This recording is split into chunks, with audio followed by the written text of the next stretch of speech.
There's a secret hiding in plain sight. A powerful mental tool used by some of the most brilliant minds in history has been buried, not because it's dangerous, but because it contradicts everything society teaches about intelligence. It's not found in loud classrooms or fast-paced offices. You won't see it promoted in self-help books screaming about hustle and charisma. This method lives in silence, in the minds of people who prefer observing over speaking, pondering over performing, introverts. This is not a motivational pep talk. This is a re-education.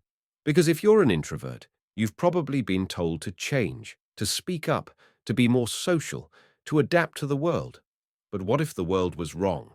What if your quiet nature isn't a weakness, but an evolutionary design, wired for a level of intelligence most people never tap into?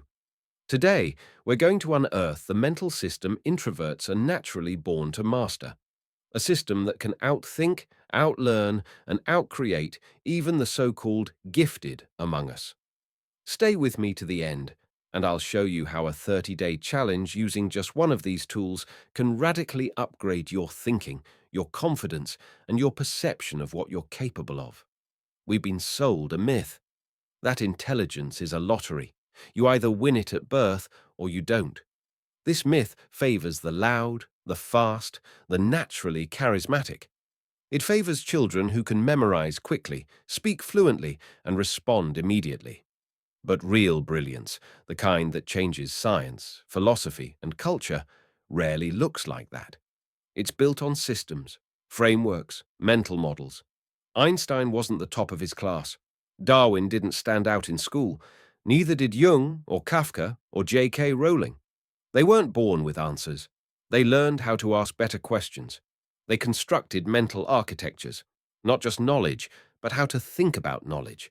And that is the ultimate advantage of introverts. Not in what they know, but in how they think. Let's talk about school. Traditional education is built like a factory, standardized, repetitive, and speed-oriented. You're rewarded for raising your hand quickly, for finishing fast, for speaking often. But what about the student who needs silence to process? The one who rewrites the question in their mind 3 times before answering? They're labeled slow, shy, sometimes even disinterested. In truth, they're building neural depth. Introverts learn differently, not worse. They need space, not noise, reflection, not reaction. And yet they're penalized in a system that glorifies extroverted speed over introverted depth. Imagine if we designed classrooms around silence, around long pauses, around written ideas instead of spoken dominance. What would happen to our concept of intelligence? Here's what the science says. Introverts process stimuli more deeply. Their brains are physically wired to travel longer, slower, more thoughtful neurological paths. They don't lack energy. They conserve it. They don't overthink. They analyze. They're not disengaged. They're engaged inwardly, building mental maps most people can't see. They're not broken. They're built for brilliance. They just need the right tools. There's one tool above all others that unlocks the introvert brain. It's not memorization. It's not multitasking.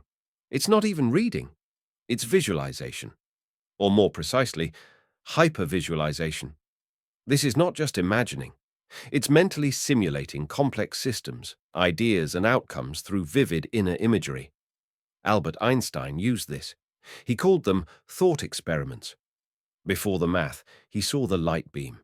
Nikola Tesla could run entire engine tests in his mind without building a single prototype. These were not hallucinations. They were simulations.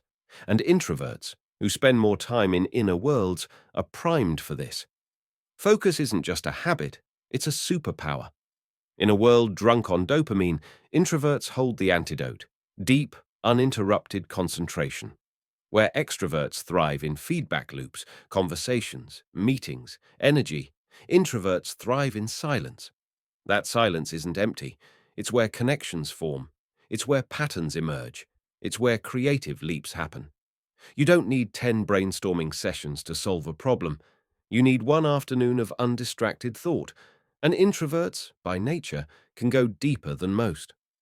Let's talk about overthinking. Introverts are often told to stop thinking so much. But what if that's exactly what you should be doing? Not mindless rumination, but intentional, structured, deep thinking. Imagine combining that thought depth with curiosity and visualization. You begin to see layers in information others miss.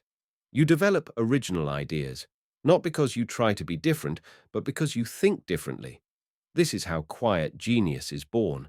It's not from speaking louder, it's from training deeper.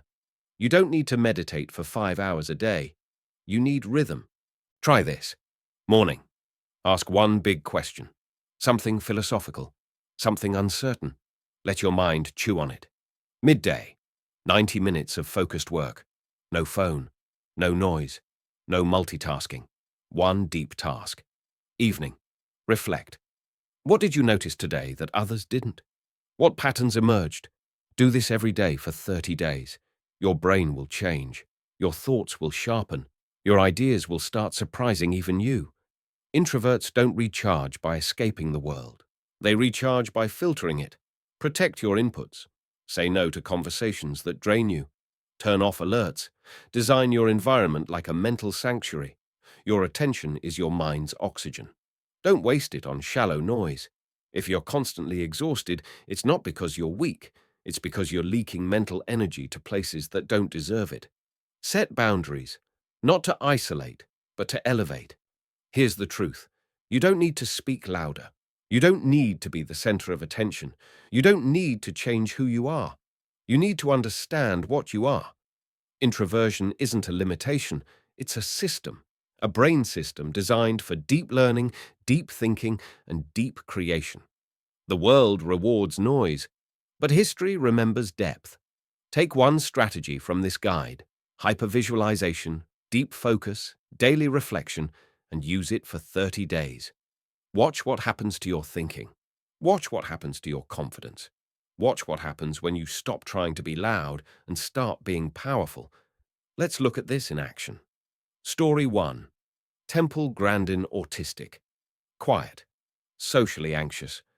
But her mind visualized animal behavior in a way no one else could. She revolutionized the livestock industry by mentally walking through slaughterhouses and feeling what the animals felt.